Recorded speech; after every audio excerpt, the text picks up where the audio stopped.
할렐루야. 한번 신앙 고백을 같이 할까요? 나는 예수님 안에서 기쁩니다. 평안합니다. 행복합니다.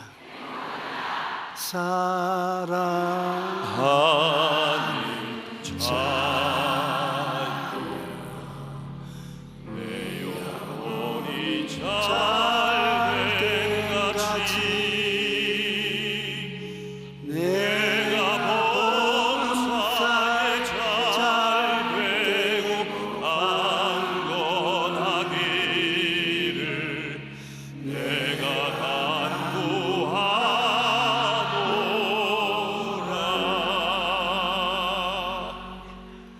오늘 저는 여러분과 함께 행복이 머무는 곳이라는 제목으로 은혜를 나누고자 합니다. 행복이란 무엇입니까? 우리가 행복이란 말을 많이 사용합니다. 행복하십시오, 행복합니다. 그러면서 행복이 뭐냐고 물으면 멈칫하고 대답을 못할 때가 많습니다. 행복이란 생활에서 충분한 만족과 기쁨을 느끼어 흐뭇한 마음의 상태를 말하는 것입니다. 기쁨을 느끼어 흐뭇한 마음의 상태를 갖지 못한 사람은 아무리 재산이 많고 지위와 명예와 권세가 있어도 행복하지 않은 것입니다. 오늘날 물질적인 환경은 옛날에 우리 삶과 비교하면 말할 수 없이 향상된 것입니다. 그러나 옛날보다 그렇게 우리 국민들이 더 행복해졌느냐? 그렇지는 않습니다. 왜냐하면 OECD 경제협력개발기구 국가 중 우리나라가 가정 파탄수가 제일 많습니다. 그리고 자살률도 가장 높습니다. 이를 볼 때 환경이 부유하다고 해서 옛날보다 행복해지지는 않은 것입니다. 행복해지기 위해서는 환경보다도 마음이 달라져야 되는 것입니다. 우리 마음에 미운 마음, 불안, 공포를 제거하고 기쁨과 감사가 마음을 채우기 전에는 행복은 안 다가옵니다. 행복이 머무는 터전이 기쁨인 것입니다. 마음에 먼저 기쁨이 있어야 그 다음에 행복이 자리를 차지하고 들어올 수 있는 것입니다. 행복의 전령은 기쁨이라는 것을 우리가 알아야 되는 것입니다. 마음이 기쁨으로 가득한 사람은 물질적인 환경이 행복하지 않아도 행복에 들어갈 수 있는 조건이 서 있습니다. 언제든지 행복해질 수가 있는 것입니다. 그러면 어떻게 하면 우리가 행복할 수 있습니까? 첫째로 행복의 근원은 우리 주 예수님이신 것입니다. 예수님과 만남을 통해 기쁨을 얻게 되고 행복을 갖게 되는 것입니다. 우리 성경에 보면 사마리아의 수가성 우물가에 한 여인이 물을 길러러 왔습니다. 보통 시골에서 우물가에 물을 길러러 오면은 아침에 와서 아침 짓기 전에 물을 기르고 저녁에 와서 물을 기르지 한낮에 햇빛이 쨍쨍 비치는 대낮에 물 기르러 안 오는데 이 여인은 아침에도 저녁에도 안 오고 쨍쨍 햇빛이 비치는 대낮에 우물가에 오는 것입니다. 그날 또 우물가에 물 길러 왔는데 예수님은 우물가에 앉아 계시고 제자들은 음식을 사기 위해서 사마리아 시내로 들어갔었습니다. 이 여인이 물동이를 내려놓고 물을 기르려고 할 때 예수님 쳐다보지도 않습니다. 본체만치 않은 것입니다. 예수님이 나에게 물을 좀 주시오. 그러니까 깜짝 놀라서 예수님을 쳐다보면서 당신은 유대인이요 더구나 남자가 아무도 없는 대낮에 물을 좀 달라니 그럴 수가 있습니까? 그때 예수님께서 웃으시면서 이렇게 말했을 것입니다. 물을 좀 달라는 그 사람이 누군지 당신이 알았었으면 오히려 물을 좀 달라고 구했을 것이요 그분이 생수를 주었을 것이라고. 그러니까 그 여자가 이제 또 받아서 비웃으며 생수를 주다니요 이 물이 얼마나 깊은데 당신 물기르는 두레박도 없으면서 무슨 생수를 나에게 준단 말이요. 예수님이 이 물을 마시는 자는 다시 목마르거니와 내가 주는 물을 마시면 영원히 목마르지 아니할 것입니다. 그러면 그 물 나에게 좀 주십시오. 그래서 내가 여기 물길로 오지도 않고 사람들에게 이야기거리도 되기를 원치 않습니다. 주님이 가만히 그 여인을 바라보다가 하신 말씀이 남편을 데리고 오시오. 남편이요? 남편 헌에 빠진 것이 남편인데. 그러니까 예수님이 남편을 데려올 분이 없지요. 지금까지 데리고 살았는 사람은 5명이나 되는데 다 집어치우고 지금 6번째 데리고 사는데, 이번에는 결혼도 안 하고 오다 가다 만나서 살자니까 깜짝 놀랐어. 아니, 당신 내 형편을 어떻게 그렇게 잘 알아?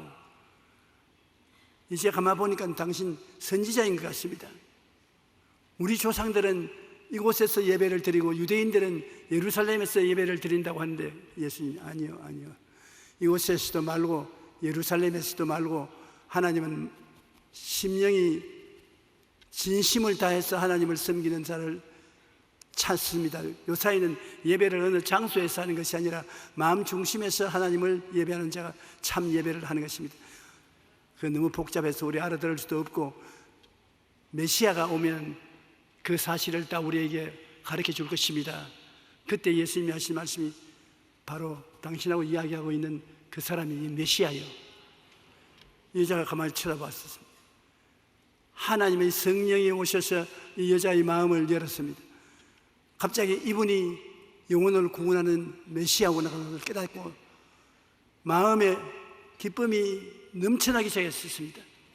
우리 주님은 존재가 기쁨인 것입니다. 주님 앞에는 기쁨이 충만하고 그 우편에는 즐거움이 넘치나이다. 그 마음에 기쁨이 넘쳐나서 정신 차릴 수가 없습니다. 그런 물동이를 두고 사마리아 시내로 뛰어들어가서 외쳤습니다. 여러분 와보라. 내가 메시아를 만났다. 내 행한 일을 다 알고 계시는 그분이 메시아가 아닌가. 그래서 동리 사람들을 떼를 지어 데리고 나왔었습니다. 성경에 보면 여자가 물동이를 버려두고 동네로 들어가서 사람들에게 이르되 내가 행한 모든 일을 내게 말한 사람은 와서 보라. 이는 그리스도가 아니냐 하니 그들이 동네에서 나와 예수께로 오더라. 예수님께서 우리에게 특별히 강조해서 말씀하신 것은 요한복음 7장 37절로 38절에 누구든지 목마르거든 내게 와서 마셔라. 세상에 물이 목마른 것이 아닌 것입니다. 평안이 목마르고 기쁨이 목마르고 화해가 목마르고 희망에 목마른 사람, 이 마음에 갈급함이 있는 사람은 주님께로 와서 말씀을 들으면 주님께서 생수를 주실 것이고, 나를 믿는 자는 성경에 이른 같이 그 배에서 생수의 강이 흘러나리라. 생수의 강이 넘쳐나겠다는 것입니다. 우리가 예수 믿고 마음에 생수의 강을 넣는다는 것은 당연한 이치인 것입니다. 예수님이 마음속에 들어오면 전에 느끼지 못하던 기쁨을 느끼고 즐거움을 느끼게 될 것인 것입니다. 그런데 항상 예수님을 믿으면서도 예수님과 거리가 두어지는 것은 우리가 미움이 있을 때 그거 하는 것입니다. 주님은 사랑인데 미움은 마귀의 표상인 것입니다. 우리가 미움이 들어오면 기쁨도 사라지고 행복도 사라지는 것입니다. 미움을 잘 처리해야 행복을 마음속에 누릴 수 있는 것입니다. 이웃을 용서하지 않을 때 미움은 예수님과 사이를 멀어지게 하고 우리 마음의 기쁨을 빼앗아가서 행복이 사라지는 것입니다. 누가복음 6장 27절로 28절로 37절에 보면 너희 듣는 자에게 내가 이르노라 너희 원수를 사랑하며, 이게 힘든 조건을 하나님 말씀하는 것입니다. 원수를 미워하며 하시면 참 좋겠는데 너희 원수를 사랑하며, 너희를 미워하는 자를 선대하며, 너희를 저주하는 자를 위하여 축복하며, 너희를 모욕하는 자를 위하여 기도하라. 비판하지 말라. 그리하면 너희가 비판을 받지 아니할 것이요, 정죄하지 말라. 그리하면 너희가 정죄를 받지 아니할 것이요, 용서하라. 그리하면 너희가 용서를 받을 것이야. 읽기는 쉬워도 행하기는 얼마나 힘든지 모릅니다. 우리가 원수를 사랑할 수 있나요? 힘듭니다. 우리 미워하는 자를 좋게 대접하고 우리를 저주하는 자를 오히려 축복을 해주고 모욕하는 자를 위해서 잘 되라고 기도해주고 우리를 자꾸 비판하는 사람을 비판하지 않고 정죄하는 자를 같이 따라서 정죄하지 않고 용서해주면 그 사람은 진실로 이웃을 사랑하는 사람입니다. 이러한 사람의 마음속에 기쁨이 머무는 것입니다. 이 세상에 우리가 어떻게 삽니까? 용서하면서 살아야지 비평하고 판단하고 손구락질하고는 살지 못합니다. 죄 안 지는 사람 누가 있습니까? 전부 다 죄를 짓기 때문에 내 죄를 용서받기 원하면 이웃의 죄도 용서해 줘야 되는 것입니다. 항상 서로 뻘겋게 만들려고 하면 인생을 어떻게 사는 것입니까? 덮어주는 삶을 살아야 되는 것입니다. 부부는 사랑하는 사이임에도 불구하고 동시에 가장 용서하기 어려운 관계가 부부입니다. 부부라 하면 의뢰히 사랑하면 산다고 생각하지 않습니까? 그러나 실제로 부부가 되어서 살아보면 가장 용서해 주기 어려운 것도 부부인 것입니다.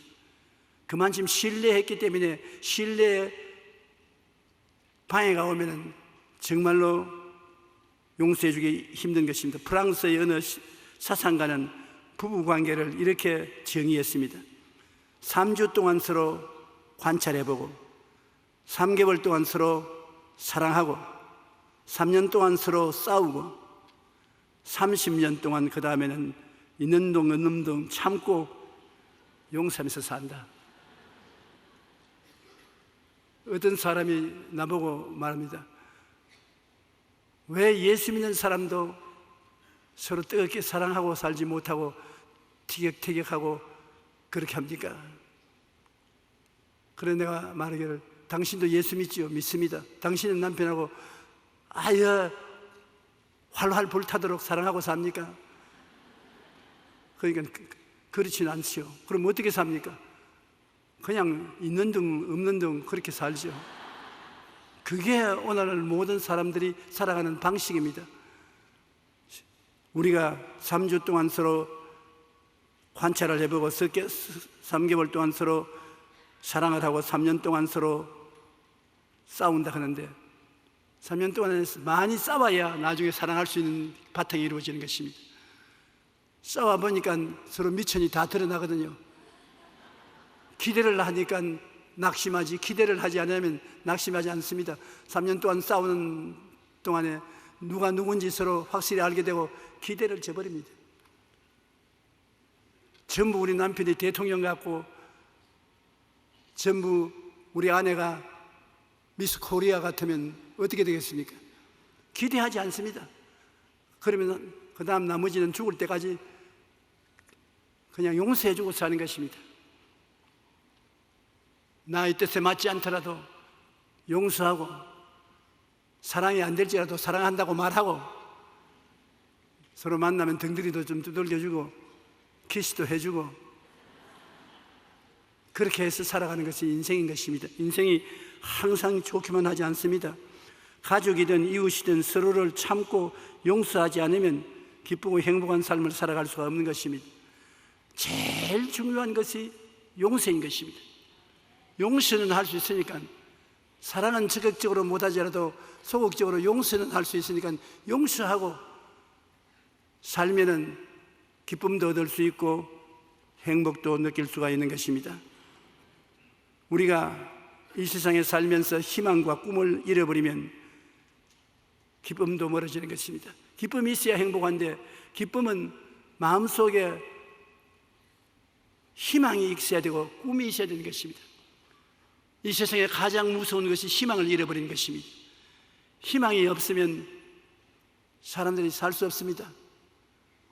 희망이 있으면 어떠한 역경에도 살아갈 수 있는 것입니다. 제가 사람들에게 제가 이런 질문을 어디 가도 받아요. 어떻게 하면 목회를 잘할 수 있습니까? 교회 성도들이 많이 찾아오도록 어떻게 하면 할 수 있습니까? 그러면 간단한 것입니다. 희망을 드려라. 우리 하나님은 희망을 주는 하나님입니다. 예수 그리스도께서는 오셔서 사람들에게 율법을 주시지 않고 희망을 주셨다. 죄를 짓고 불의하고 추악하고 버림을 받아야 마땅한 사람에게도 희망을 주셨다. 주님께서 이른 새벽에 성전에 나가서 가르치는데 바리새인 교인, 사두개 교인, 교법사들, 율법주의자들이 한 여자를 끌고 왔습니다. 여자는 옷이 찢어지고 머리가 산발이고 맨발 벗고 끌려와서 예수님 발 앞에 던져놓고 그들 하는 말이, 이 여자가 가늠하다가 그 자리에서 잡혔습니다. 모세 율법에는 이런 여자는 돌로 쳐 죽이라고 했는데 당신은 어떻게 하겠습니까? 정말 어려운 일 아닙니까? 주님이 판단을 해야 되는데 돌로 쳐 죽이라고 하면은 당신이 사랑의 하나님이라면서 어떻게 무자비하게 죽이라고 합니까? 죽이지 말라면 당신이 하나님의 종이라고 말하면서 율법을 어떻게 무시합니까? 이래도 잡히고 저래도 잡히게 됐는데 예수님은 그 자리에서 손가락으로 글을 쓰기 시작했어요.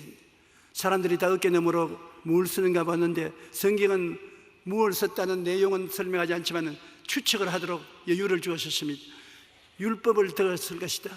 율법대로 이 여자를 죽이라고 했으니까 주님이 손가락으로 십계명을 천천히 적어 내려가는 것입니다. 예수님 어깨너머로 보니 율법을 적는데 마음속에 전부 갇히게 오거든요. 자기도 이 여자를 향해서 돌을 던지고 나면은 나중에는 예수님이 돌을 들고 자기를 때려도 움직일 수 없다고 생각하는 것입니다. 그래서 한 사람 두 사람이 사라지는 것입니다.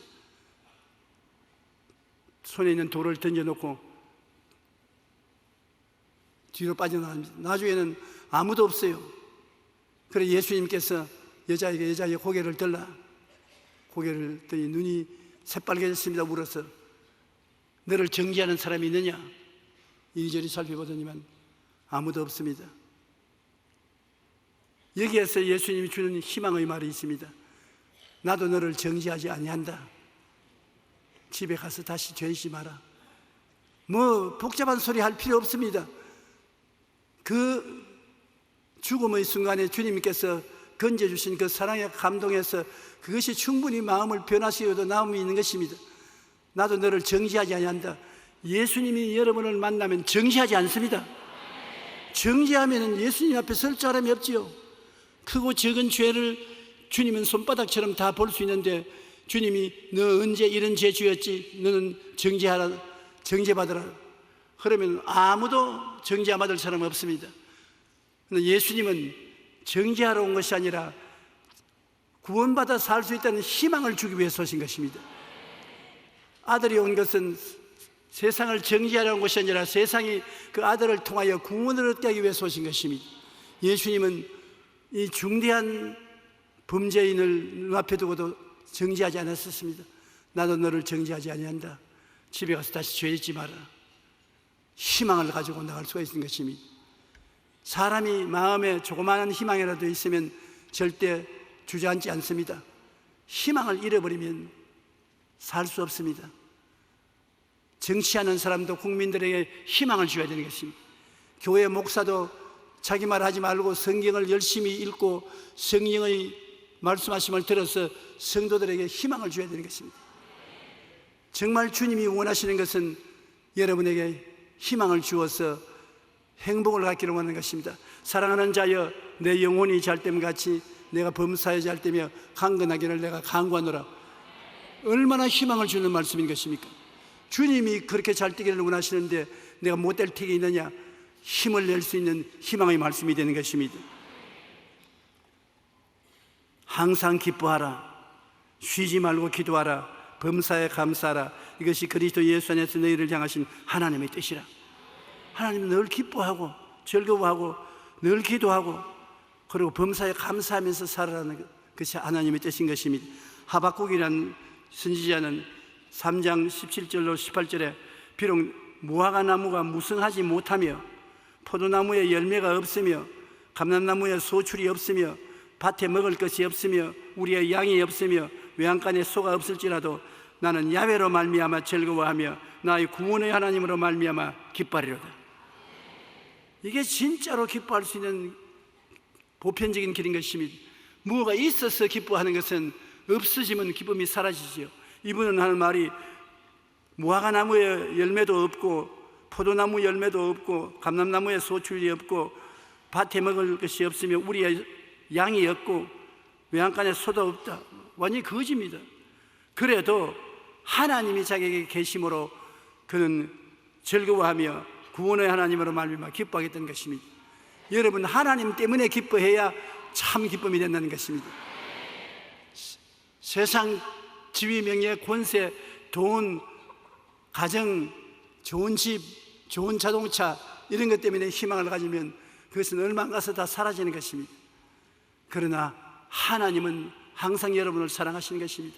죄를 짓고 불의하고 추악하고 버림을 받아야 마땅한 사람도 죄 있는 그대로, 못난 그대로, 빈손 그대로 내게로 오라 사랑하는 것입니다. 왜냐? 그 사람 죄를 주님이 대신 짊어지고 십자가에 몸짓고 피 흘려 청산했기 때문에 주님이 사랑하지 않을 수가 없는 것입니다. 주님은 여러분을 끝없이 사랑하시는 것입니다. 여러분의 사랑받지 못할 것을 주님이 십자가에서 다 이루어버린 것입니다.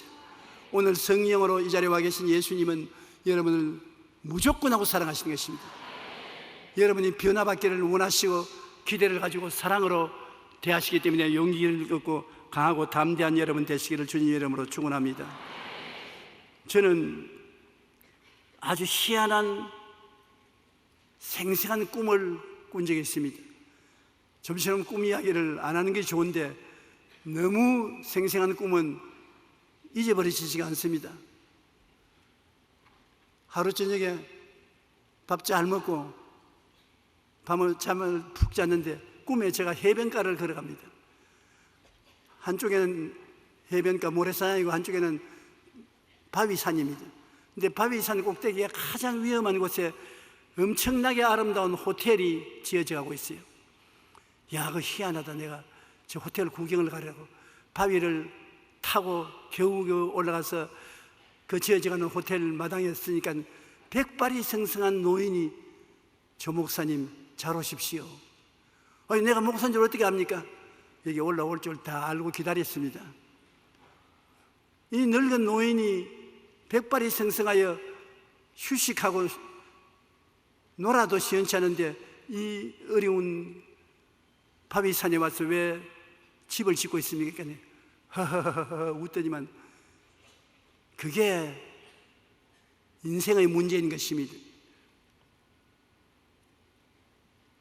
내가 거대한 공사를 하시네요. 훌륭한 호텔입니다. 경치도 아름답고 여자. 노인이 조 목사님, 오늘날 인류에게 가장 큰 문제가 무엇인지 아십니까?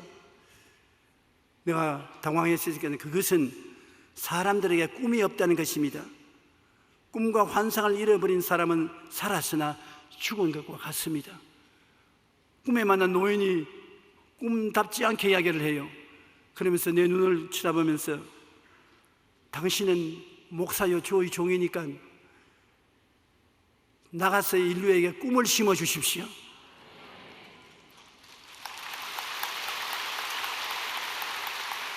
꿈이 없는 개인이나 가정이나 백성은 망합니다. 그래서 어떻게 꿈을 심습니까? 바로 꿈을 심을 수 있는 근원이 하나님이신 것입니다. 하나님이 세상을 이처럼 사랑하신다는 것을 말해주면 사람들이 꿈을 얻게 되고 용기와 힘을 얻게 되는 것입니다. 참으로 귀한 꿈이었습니다. 저는 꿈에서 깨어나 큰 깨달음을 얻었습니다. 꿈이 없으면 불가능이 불가능으로 남아있지만 꿈을 가진 사람은 이 하나님께서 불가능을 가능케 하는 힘을 주셔서 그 꿈을 이루어 주신다는 것입니다. 그러므로 여러분, 오늘 어떠한 처지에 있든지 인생이 바위산 꼭대기라도 호텔을 짓는 이 노인처럼 꿈을 가지게 되시기를 주님 이름으로 축원합니다. 둘째로 우리가 기쁨을 얻을 수 있는 것은 예수님의 고난의 의미를 깨닫게 될 때 기쁨을 얻게 되는 것입니다. 예수님이 고난당한 것, 자기 위해서 고난당한 것이 아니고 여러분 위해서 고난당한 것이거든요. 제가 찔리면 우리 허물이 남이요 제가 상하면 우리 죄악을 남이라. 제가 징계를 받음으로 우리가 평화를 누리고 제가 채찍에 맞음으로 우리가 나음을 입었도다. 우리는 다 양같이 그릇 행하여 각기 제 길로 갔거늘 야훼께서는 우리 무리의 죄악을 저에게 담당시키셨도다. 주님이 2000년 전에 오셔서 법적으로 여러분을 향한 죄악을 전부 담당하신 것입니다. 그래서 예수 십자가를 우리가 바라보면 몸짓고 피 흘린 그 피가 외쳐 말합니다. 너희 일생의 죄를 내가 다 청산했다. 1.1핵도 남김없이 다 청산했어. 너는 죄를 한 번도 안 지은 사람처럼 취급을 받고 하나님 앞에 담대하게 설 수 있다. 그러므로 예수 이름만 부르면 여러분 담대하게 하나님 앞에 설 수 있는 것입니다. 용서받고 이롭게 되었고 성결과 성령 충만을 주님 십자가 때문에 얻게 되었으며 주님께서 우리 연약한 것을 친히 담당하시고 병을 짊어지고 가셨습니다. 이 세상에 병 안 드는 사람 누가 있습니까? 다 병들죠. 그런데 그 병을 예수님이 다 짊어지고 가시다니 예수님께 의지하면 예수님이 건강을 주시겠다고 말씀하시거든요.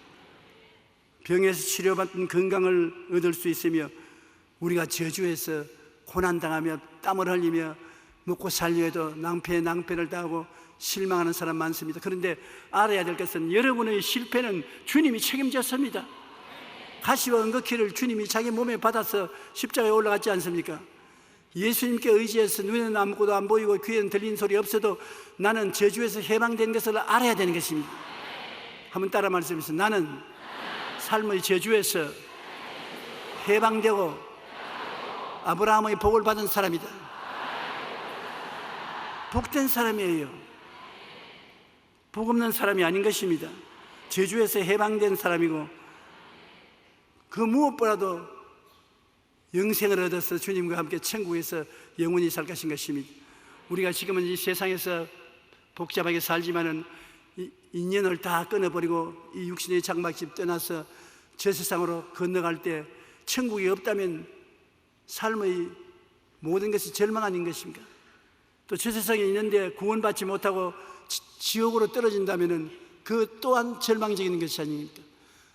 그래서 예수님은 죽었다가 부활하심으로 죽고 난 뒤에 생명이 있는 것을 여실히 보여주셨고 여러분을 데리고 천국 영원한 곳에 들어가서 살 것이니 기대가 큰 것입니다. 그러므로 주님은 십자가를 통해서 여러분에게 말로 다 할 수 없이 귀한 것을 약속해 주셨다. 여러분이 믿음이 약해지고 소망이 사라지려고 할 때는 언제나 무릎을 꿇어 십자가 앞에 나와서 십자가에서 주님께서 주신 이 축복을 계산해 봐야 되는 것입니다. 죄가 거룩함이 다 용서 안 받고 죄를 용서 안 받고 허물을 용서 안 받고 병이 낫고 저주로 해방되고 영생복락을 얻게 된 것을 생각하고 그것이 나라는 것을 지적하게 되면 아무 곳에 희망을 갖지 못해도 십자가에 희망을 가질 수가 있는 것입니다. 그래서 전인 구원을 느낄 수가 있는 것입니다. 시편 103편 3절로 5절 우리 다 같이 읽어보십시다. 그가 내 모든 죄악을 사하시며 내 모든 병을 고치시며 내 생명을 파멸해서 속량하시고 인자와 긍휼로 관을 씌우시며 좋은 것으로 내 소원을 만족하게 하사 내 청춘을 독수리같이 새롭게 하시는도다. 이게 정말 왔다 아닙니까? 이렇게 기가 막힌 은혜를 하나님께서 예비하고 난 다음에 이 모든 은택을 잊지 마라. 사람들은 다 잊어버리고 사는데 이걸 늘 기억하고 하나님께 감사하면 하나님이 축복을 주시는 것입니다. 그뿐 아니라 주님께서 우리를 외롭게 이 세상에 버려놓지 않고 보혜사 성령을 보내주신 것입니다. 내가 또 아버지께 구하겠으니 그가 다른 보혜사를 주겠다. 다르다는 말이 두 가지가 있는데요, 알로스라는 말이 있고 헤테레스라는 말이 있습니다. 우리 한국말은 다 똑같이 다르다고 해석하는데 알로스라는 말은 똑같은 다른 것을 말하는 것입니다. 조금도 틀리지 않습니다. 모습과 내용이 똑같은데 이것 하나야, 이것 하면 이것하고 그 다음은 알로스 다른 것입니다. 그러나 헤테레스라는 말은 다 다릅니다. 남자가 여자와 다른 것처럼 다릅니다. 서양과 동양이 다른 것처럼 다릅니다. 그때는 헤테레스라는 말을 쓰는 것입니다. 근데 예수님이 말씀할 때 알로스 파라클레토스, 나와 똑같은 보혜사를 보내겠다. 보혜사란 뭐냐? 아버지께로부터 보내심을 받아 우리를 돕기 위해서 항상 함께 계신 자를 보혜사라고 하는 것입니다.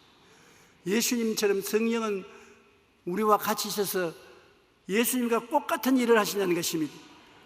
우리의 가난한 자에게 소망을 주시고 마귀와 죄악과 세상에 포로된 자를 자유케 해주시고 영적인 눈이 어두운 사람을 눈 띄워서 천국을 보게 해 주시옵시고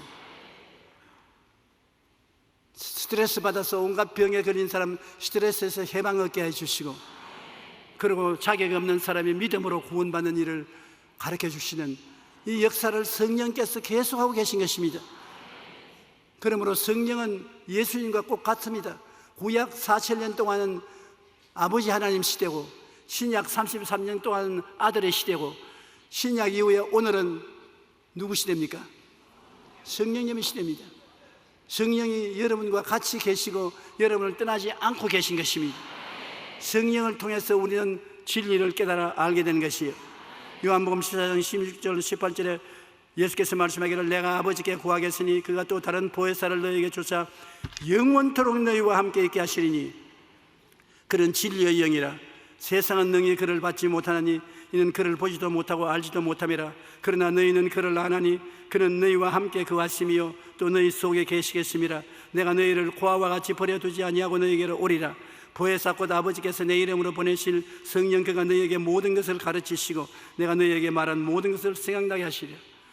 얼마나 멋진 선생님이시기에 보혜사 선생님이 여러분에게 모든 것을 가르치시고 진리를 깨닫게 하시고 늘 같이 계시겠다. 내가 이번에 목포에 내려가서 집회를 했는데 그 목포에 계신 분들이 제가 목포에 온 것이 30년 전에 시작해가지고서 이번 네 번째 목포에 왔다 그래요. 그러면서 대접을 잘 받았습니다.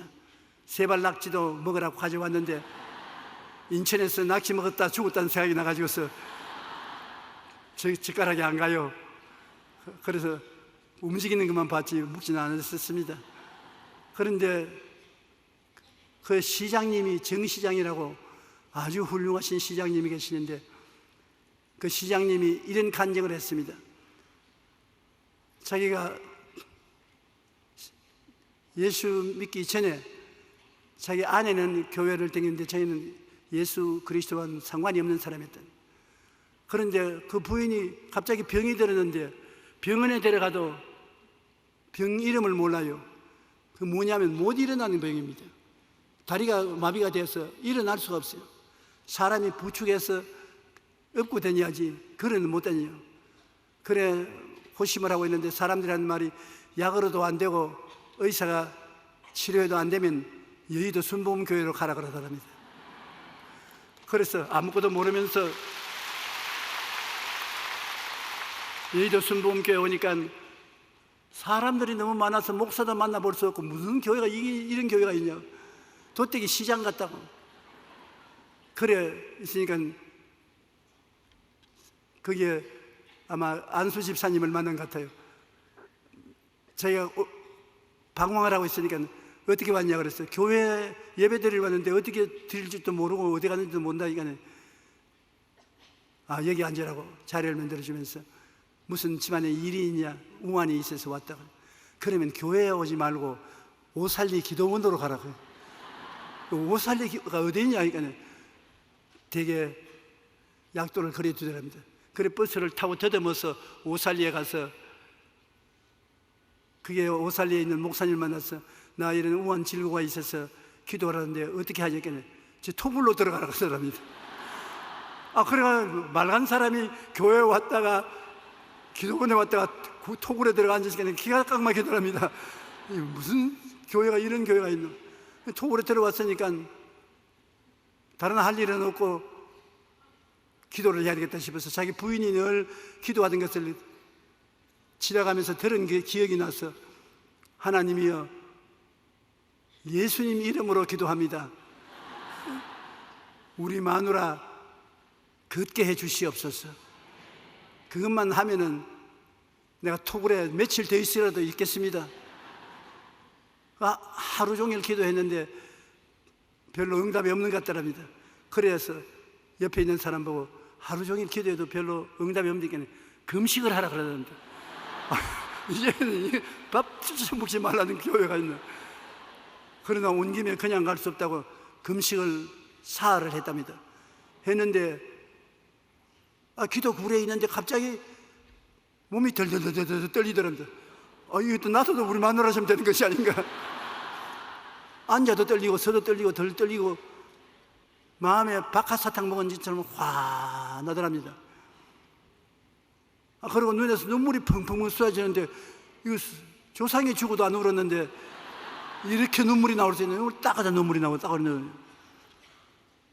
그래가지고서 이제는 예수님이 그러니까 그 말도 안 나와요. 방언이 나오니까, 방언이 뭔지 모르잖아요.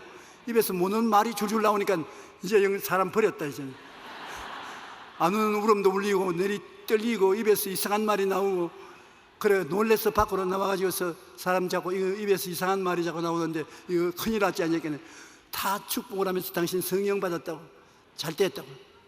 그런데 이하간 이상하게 예수님이 대단히 사랑하게 되고 하나님이 가차워지고 너무나 마음이 기쁘더랍니다. 그러니까 이제 됐는가 보다고 집으로 내려왔어요. 집으로 내려와서 보니까 자기 부인이 서서 걸어다니더랍니다.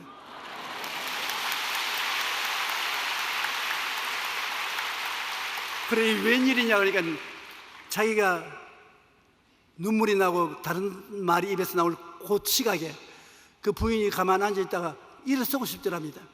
그래서 주변 사람은 나 일어난다, 넘어지거든 받아라. 그러면서 받으려고 오니까 호닥닥 일어나더니만 건강해졌어요. 그래서 하나님이 예수를 믿게 해주시고, 그래서 그때부터 예수를 잘 믿어 교회에 나왔는데 이제 주님을 섬기면서 고장을 위해서 일을 좀 해야 되겠다고 목포 출신인데 목포시의 시장으로 인프부를 해서 나왔는데 제게 와서 안수기도를 받았다나요? 그러고 왔는데 시장이 되셨어요.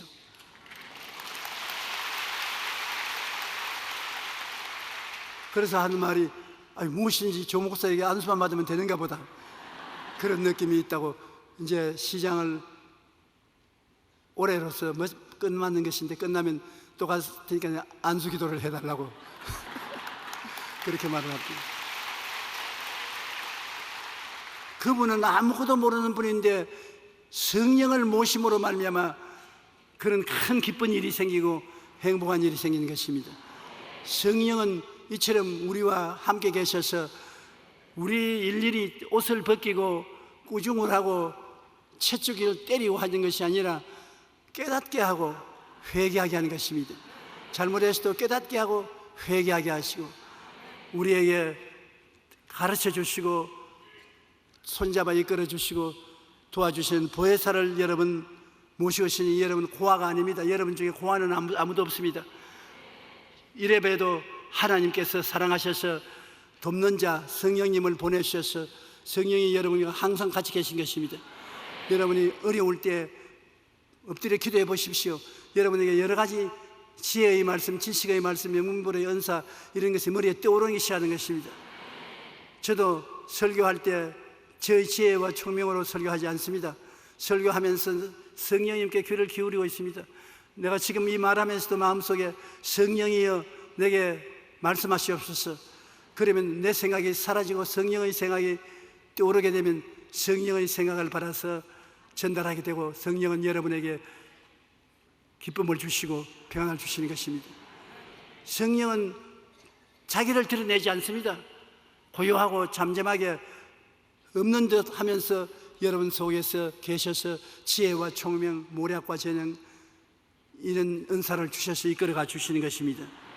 그러므로 성령을 모실 때 마음이 기뻐지는데 성령이 있음을 알아야 되는 것입니다. 로마서 8장 26절 27절에 보면 성령도 우리 연약함을 도우시나니, 잘못한다고 연약한다고 짓누르는 것이 아니라 도우시나니 우리가 마땅히 기도할 바를 알지 못하나 오직 성령이 말할 수 없는 탄식으로 우리를 위하여 친히 간구하시느니라. 마음을 살피시니가 성령의 생각을 하시나니 이는 성령이 하나님의 뜻대로 성도를 위하여 간구하심이라. 고린도전서 2장 9절로 10절에 하나님이 자기를 사랑하는 자들을 위하여 예비하신 모든 것은 하나님이 예비했다. 여러분이 필요한 것을 하나님은 천년 만년 전에 이미 예비해 놓았었어요. 하나님 예비는 지금 성급하게 예비하는 것이 아닙니다. 천년 만년 전에 여러분 필요한 것을 예비해 놓았었어요. 여러분이 어려운 시련을 겪고 막다른 골목에 처하거들랑 하나님 쳐다보십시오. 아버지, 예비한 것을 보여주시옵소서. 하나님 미리 아시고 예비하시는 것입니다. 여기에도 예비하신 모든 것은 눈으로 보지 못하고 귀로 듣지 못하고 사람의 마음으로 생각하지 못했다함 같으니라. 오직 하나님이 성령으로 이것을 우리에게 보이셨으니 성령은 모든 것 곧 하나님의 깊은 것이라도 통달하시니. 성령께서 여기 와봐. 이 하나님이 너를 위해서 예비해 놓은 것이다. 참 희한합니다. 하나님은 여러분을 위해서 미리 아시는 거로 미리 예비해 놓아서 어려움에 처해서 어찌할지를 모르고 당황할 때 예비한 것을 보여주시는 것입니다. 요나가 하나님이 가라는 곳을 안 가고 다시서로 배를 타고 도망을 치다가 풍랑을 만나서 배 사공에 배 손님들이 요나를 물에 던질 때 그건 죽었다고 생각했는데 하나님이 벌써 알고 요나를 삼킬 물고기를 예비해 놓은 것입니다. 예비해 놓은 것입니다. 여러분 오늘 이 시간에 이 교회에 와 앉아있지만 하나님이 여러분의 삶을 예비해 놓고 기다리고 있습니다. 필요하면 그 예비한 것을 여러분을 위해서 나타내 보여주시는 것입니다. 너희는 내게 부르시져라. 내가 내게 응답하겠고 그거 알지 못하는 것을 보여주리라고 말씀하신 것입니다. 우리 하나님께서 성령을 보내신 것만 해도 여러분 기뻐할 수 있는 이유가 되는 것입니다. 그 다음에 예수님께서 기뻐하시는 일을 우리가 하면 예수님이 기뻐하시죠. 우리 인생을 살면서 예수님 기뻐하시는 일을 우리가 늘 행하면서 살아보아야 되는 것입니다. 먼저 예수님을 사랑할 때 우리 마음속이 참 기분이 좋습니다. 예수님을 사랑하게 되면 예수님이 여러분 마음에 사랑을 주시고 기쁨을 주시는 것입니다. 예수님을 어떻게 사랑하느냐? 여러분 사랑하게 되면 그 사랑하는 사람의 말에 귀를 기울이게 되고 말을 지키게 돼요. 예수님을 사랑하게 되면 주의 말씀을 듣기를 원하고 성경 말씀을 읽기를 좋아하고 설교 말씀 듣기를 좋아하는 것입니다. 말씀을 가까이 하면은 예수님을 사랑하는 것이 되는 것입니다. 그 다음 또 여러분 사랑하면 어떤 일이 생깁니까? 사랑하는 사람을 위해서 희생적으로 좋은 것을 주고 어려운 일을 해드리고 싶습니다. 사랑을 하는 부모님이 자식을 위해서 뭘 좋은 걸 안 해주겠습니까? 어려운 일도 다 맡아서 해주기를 원하는 것입니다. 부부간에도 정말 사랑하면 줘야 돼요. 사랑하면서 안 주고 뒤에 숨겨놓고 사랑한다면 그건 사랑이 아니지요. 성경에는 뭐라고 말합니까? 하나님이 세상을 이처럼 사랑하사 어떻게 했다고요? 독생자를 주셨으니 줘야 됩니다. 조금 주면 조금 사랑하는 겁니다. 많이 주면 많이 사랑하는 겁니다. 다 주면 온통 사랑하는 것입니다. 그러나 예수님을 사랑하면 예수님 위해서 주일날 아무리 일이 바빠도 온통 주일날을 예수님 위해서 드려야 되는 것입니다. 주일날 바쁘다고 해서 그날은 주님 눈 좀 감아주십시오 그러면 조금 사랑하는 겁니다. 주일날 온통 사랑해서 드리고 11조 드리고 주님으로 자랑합니다. 전도하는 것을 말하는 것입니다. 그럼 주님을 사랑하는 것이 되는 것입니다.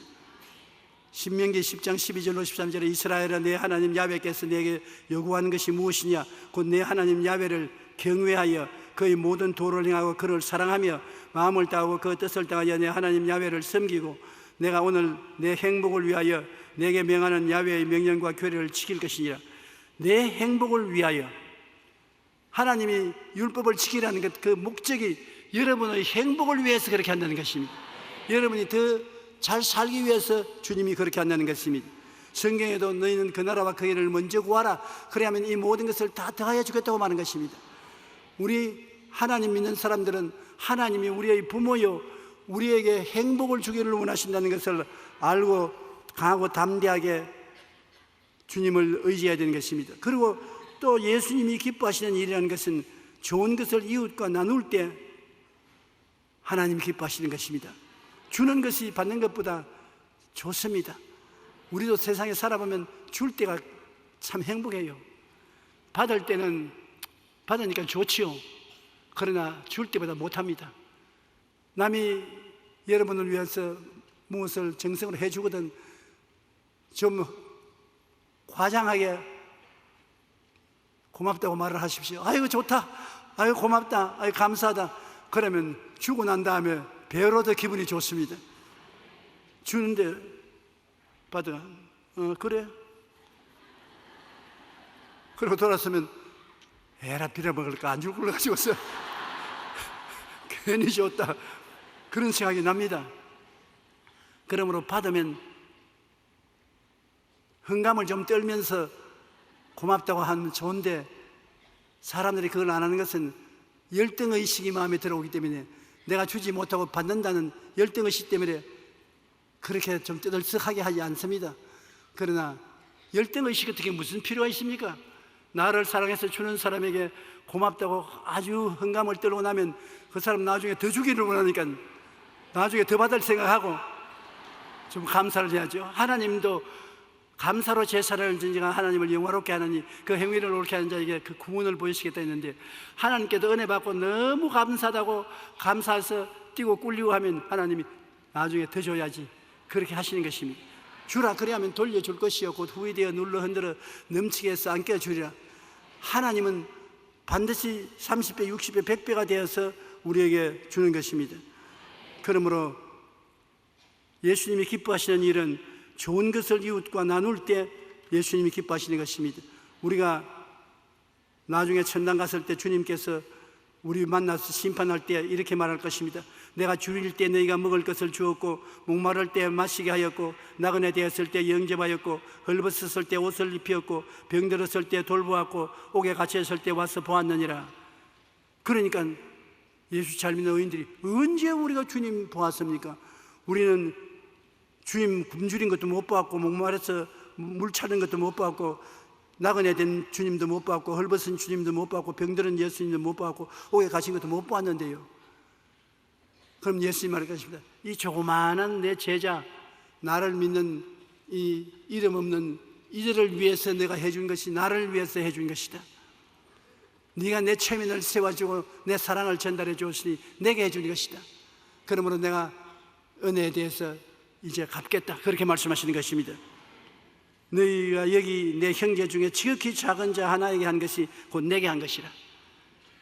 그러므로 여러분, 우리가 선을 베푸는데 꼭 예수님께 못 베풀었다 하더라도 지극히 적은 자 한 사람에게 선을 예수 이름으로 베푼 것은 예수님께 직접 선을 행한 것과 같은 것입니다. 또 우리가 남을 행복하게 하면은 자기가 행복해지는 것입니다. 행복감을 느끼는 것은 자신 때문이 아니라 남의 덕분이라는 연구 결과가 나왔는데, 하버드 대학 연구진이 10년간 수천 명의 사람들을 대상으로 행복에 대한 연구를 했는데, 그 결과 가까운 사람들이 행복해지면 자신도 행복한 경우가 많았다는 것입니다. 남편이 행복해지면 아내도 행복해요. 아내가 행복하면 남편도 행복해져요. 내 이웃이 행복해서 기뻐 뛰면 나도 행복이 전연대에 와요. 행복이 가장 많은 영향을 미치는 사람은 바로 옆에 사는 이웃입니다. 그 다음으로 만일 아내가 사는 친구, 그리고 가까이 사는 형제 자매 순으로 행복이 여러분에게 영향력을 미치는 것입니다. 이 세브란스 병원에 가면 우리 한국 환자들이 얼마나 도움을 많이 받지 않습니까? 연세대 세브란스 병원, 그 앞에 가면 거액의 돈을 들여서 그 병원을 세운 루이스 세브란스의 동상이 있는데, 그 동상에는 이런 글이 새겨져 있습니다. 받는 당신의 기쁨보다 주는 나의 기쁨이 훨씬 더 큽니다. 이것은 에비슨 선교사가 미국으로 건너가서 조선에 병원을 세우기 위해 모금 활동을 벌일 때, 조선이라는 나라를 한 번도 가본 적이 없는 세브란스라는 사업가가 병원 건립비를 건네주면서 그런 말을 했습니다. 받는 당신의 기쁨보다 주는 나의 기쁨이 훨씬 더 큽니다. 여러분, 우리도 영혼이 잘 때면 같이 범사에 잘 때면 강건하게 되고, 모든 일에 항상 모든 것이 넉넉하여 모든 착한 일을 넘치게 하게 될 때 더 많이 이웃을 도와주면 더 많이 행복해지는 것입니다. 주는 자가 받는 자보다 복이 있습니다, 확실히. 그렇기 때문에 많은 재물을 쌓아놓고 구경만 해서는 소용이 없어요. 줘야 되는 것입니다. 가난한 사람에게 나누어 주고 없는 자에게 나누어 주면 기쁨이 충만해지는 것입니다. 받는 삶보다 주는 삶이 살아가는 이들을 자기의 마음이 기쁠 뿐만 아니라 이처럼 오래도록 사람들의 마음속에 기억이 되는 것입니다. 행복은 오늘 인간의 삶의 전반적인 목표가 됩니다. 우리 다 행복하고 싶어요. 그리고 이웃을 행복하게 만들어주고 싶은 것입니다. 정치, 경제, 사회생활의 배후의 목표도 행복입니다. 국회의원들이 다 그러지 않습니까? 자기 구에 있는 사람들에게 내가 국회의원이 되면 행복하게 만들어주겠다. 나를 대통령으로 만들면 여러분의 삶을 행복하게 만들어주겠다. 그 말을 듣는 우리에게 행복해지게 만들어주려고 죽을 애를 씁니다. 그렇다고 해서 마음대로 되는 것이 아니니까요. 저도 늘 하나님께 기도하는 것은 하나님, 제가 설교하는 교회 성도들을 행복하게 만들어 주시옵소서. 제 설교를 듣고 믿음을 얻어서 하나님 앞에 축복받아 행복하게 해주시면 더 바랄 것이 없습니다.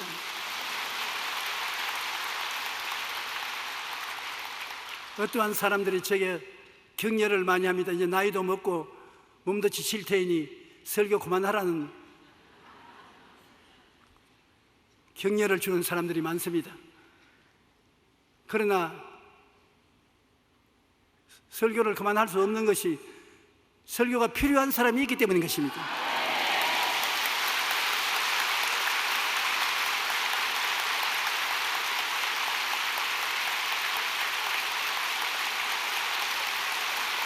고맙습니다.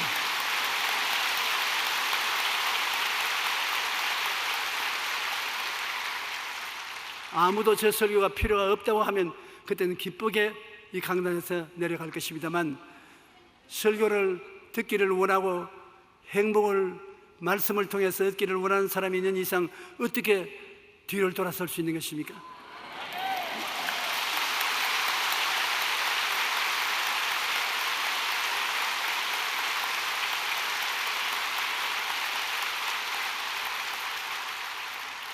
저는 저희 거처가 첫째, 하나님께서 그만두라 하면 그만둘 것이고, 둘째로 성도 여러분이 이제 듣기 싫다 하면 듣기 싫은 것이고, 셋째로 우리 당회장 이영훈 목사님이 이제 그만두시오 그러면 이제 그만둡니다. 그 이외에는 나의 시체를 메고 이 강단 밑에 내려가야 될 것입니다.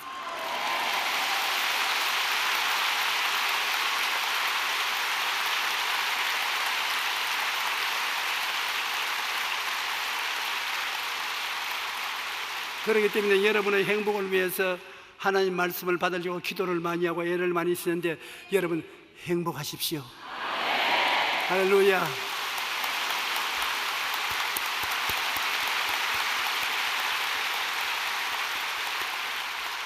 정치, 경제, 사회생활의 배후의 목표는 행복입니다.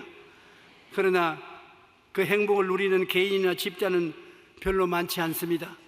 그럼 우리 교회가 예수님을 믿음으로, 예수님과 함께함으로, 성령께 의지함으로 기본적인 행복을 마음속에 갖고 믿음으로 나가면 많은 사람을 행복하게 만들 수 있도록 우리는 행복의 근원이 되고 행복의 동산에 살게 될 것입니다.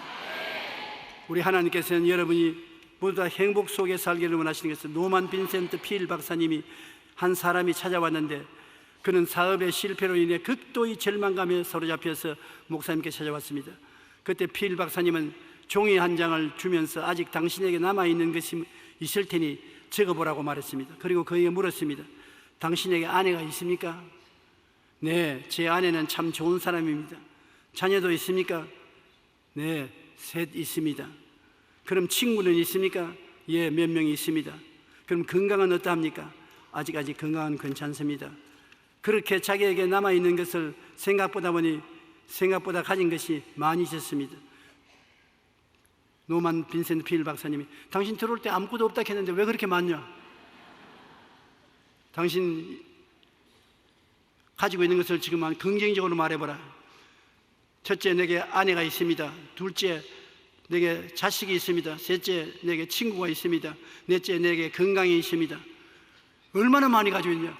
가지고 있는 것 가지고 하나님께 감사하면 하나님 더 줄 것인데, 가지고 있는 것을 감사하지 않냐고 잘 대접받으니까 있는 것도 빼앗지 않느냐. 이제 나가서 가지고 있는 것을 자꾸 감사하십시오. 그러면 하나님이 더 줄 것입니다. 그렇게 말했습니다. 우리도 가지고 있는 것을 감사해야 되는 것입니다.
이제는 우리 주 예수 그리스도의 무한하신 은혜와 아버지 하나님의 영원하신 사랑과 보혜사 성령님 함께 계시고 내주하시고 충만케 하시고 인도해 주심이 오늘 예배 출석한 성도 개인 가정 생활 자녀 위에 항상 함께 계실지어다.